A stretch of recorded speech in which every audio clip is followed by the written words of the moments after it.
আসসালামু আলাইকুম রহমতুল্লাহ।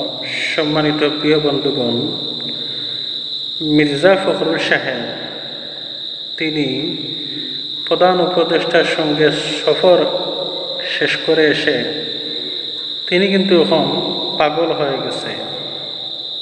আমার মনে হয় এনাকে অতি তাড়াতাড়ি হাসপাতালের বেডে ভর্তি করা উচিত। উনি সফর শেষ করে এসে বলছে, মিডিয়া সংবাদ সম্মেলন করে যে এনসিবির পাওয়ার শেষ হয়ে গেছে, এনসিবির এখন শক্তি নেই। আসলে বিএনপির এখন বুঝে গেছে যে এনসিবির এখন শক্তি কম। ওরা হাতে গোনা ৫-৬ জন নেতা, ওদের হাতে কিছুই নেই। যা করেছে জামাত শিবিরে করেছে বা জামাত শিবির সাথে ছিল। বিএনপির এখন বুঝে গেছে, তাই এখন এনসিবিকে দূরে সরিয়ে দিচ্ছে। শুধু তাই নয়, বিএনপির এখন বুঝে গেছে যে তাদের সব দিক থেকে রাস্তা বন্ধ। তাই তারা ক্ষমতায় আসতে গেলে এখন আওয়ামী লীগের প্রয়োজন। তাই তারা এখন প্রকাশ্যে ভারতের দালালি করতেছে এবং স্বৈরাচারী আওয়ামী লীগদের দালালি করতেছে।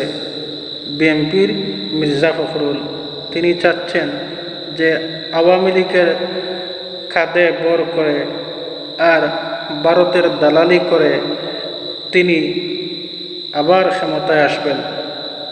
মির্জা ফখরুল সাহেব তিনি এই ভাবনা ভাবতেছেন। সম্মানিত প্রিয় বন্ধুগণ, দেখেন আজ মির্জা ফখরুল সাহেব তিনি বলছেন যে আওয়ামী লীগ জাতীয় পার্টি অবশ্যই আগামী নির্বাচনে অংশগ্রহণ করতে হবে। সম্মানিত প্রিয় বন্ধুগণ, দেখেন আওয়ামী লীগ জাতীয় পার্টি তারা এত অপরাধ করেছে যে সীমার বাইরা সব কিছু দেখে শুনে বুঝে এই কথা মির্জা ফখরুল সাহেব কেমন করে বলেন আমার বুঝে আসে না। আসলে তিনি এই বাংলাদেশের জনগণের কথা ভাবতেছেন না বা এই দেশের কথা বিএনপিরা এখন ভাবতেছে না। তারা ভাবতেছে তাদের ক্ষমতার কথা, তারা কিভাবে ক্ষমতায় আসবে এই চিন্তা ভাবনা। তিনি আরও বলছেন যে ভারত আমাদের প্রতিবেশী রাষ্ট্র, ভারত আমাদের বন্ধু, অতীতে ভারতের সাথে যা হয়েছে সব কিছু ভুল, এবং এখন ভারতকে তেলপাট মারতেছেন ক্ষমতায় আসার জন্যে।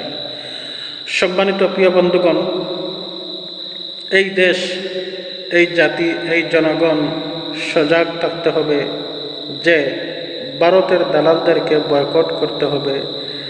আমরা কোনো ভারতের দালালদেরকে, স্বৈরাচারী দালালদেরকে আমরা ক্ষমতায় দেখতে চাই না। সম্মানিত প্রিয় বন্ধুগণ, দেখেন বাংলাদেশ জামাত ইসলাম কোনো ক্ষমতার লোভী নয়। বাংলাদেশ জামাত ইসলাম চায় কোরআনের আইন চায়। বিএনপিরা যদি তাদের চরিত্র ঠিক রাখতে পারে আর তাদের আমল আকীদা ঠিক রাখতে পারে আর যদি ইসলামের পথে তারা যদি হাঁটে, সমস্যা নেই, আমরা সাথে আছি। বিএনপিকে আমরা সাপোর্ট করব। যদি কোরআনের আইন চালু করে, কোরআনের সাথে সম্পর্ক রাখে তারা, আমরা অবশ্যই তাদেরকে সমর্থন করব। আর যারা ইসলামকে বিরোধিতা করবে, যারা কোরআনকে বিরোধিতা করবে, যারা আলিম উলামাদেরকে বিরোধিতা করবে, যারা স্বৈরাচারীদেরকে সাপোর্ট করবে, ভারতের দালালি করবে, তাদেরকে আমরা অবশ্যই এই দেশ, এই জাতি বয়কট করবে। তাদেরকে আমরা ক্ষমতায় দেখতে চাই না। সবাই সুস্থ থাকেন, ভালো থাকেন। আসসালামু আলাইকুম রহমতুল্লাহ।